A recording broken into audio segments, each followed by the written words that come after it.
Ramakrishna Hari public आपला vlog बघताय ना, बघितलाच पाहिजे.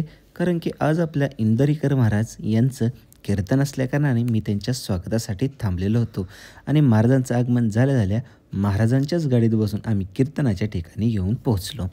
आमच्या पिंपळवंटीमध्ये सावतामाळी मंदिराचा वर्धापन दिन असल्याकारणाने महाराजांची कीर्तन सेवा आयोजित केलेली होती. आमच्या पिंपळवंटीकरांची इच्छा होती की इंदोरीकर महाराजांचं कीर्तन झालंच पाहिजे. त्यामुळे आम्ही 2-3 महिने आधीच त्यांनी माझ्याशी कॉन्टॅक्ट करून महाराजांची तारीख घेतली. आता पिंपळवंटीकरांचं मन कसं मोडणार, महाराजांची तारीख घेऊन दिली आणि महाराज कीर्तनाला आल्याबरोबर आता महाराजांच्या फेटा घालण्याची स्टाईलच एकदम निराळी आहे. पंचपती चालू असतानाच महाराजांनी लगेचच फेटा बांधून घेतला. अगदी 1 मिनिटातच महाराजांचा फेटा घालून महाराज कीर्तनासाठी लगेचच रेडी झाले. कीर्तनासाठी मृदंगाची साथ आमच्या समाधान महाराजांनी दिलेली होती आणि गायनासाठी नामदेव महाराजांची होती. पाहूयात त्यांचं गायन.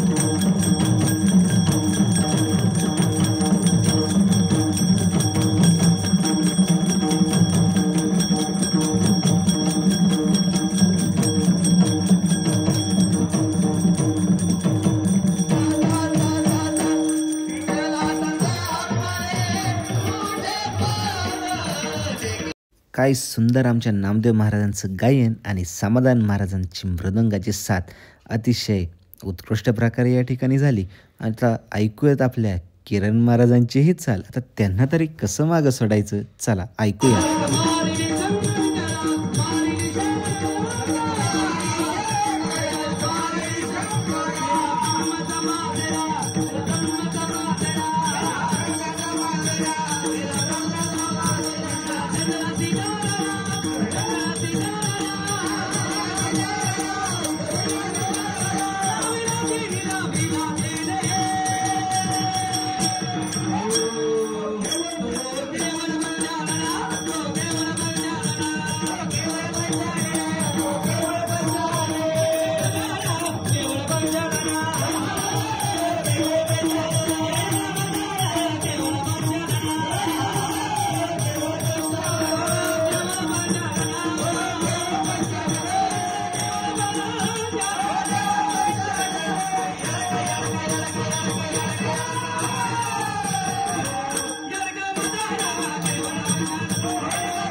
काय डीजे लावायची गरज आहे.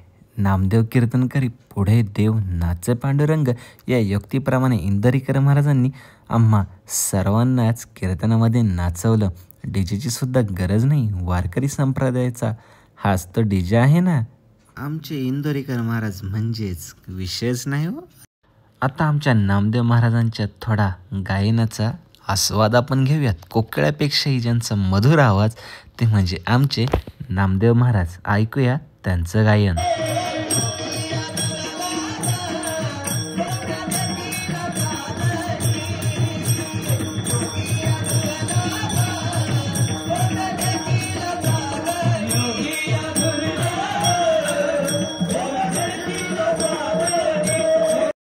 किरण महाराजांचंही गायन आपण ऐकलं, नामदेव महाराजांचंही ऐकलं. आता ऐकूया आपल्या इंदरीकर महाराजांचं स्पेशल गायन.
आमच्या इंदोरीकर महाराजांचा दुसरा आवाज म्हणजेच आमचे किरण महाराज. कोकिळासारखाच त्यांचाही आवाज मधुर आहे.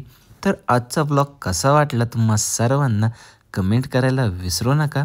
लाईक करा, सबस्क्राईब करा. रामकृष्ण हरी.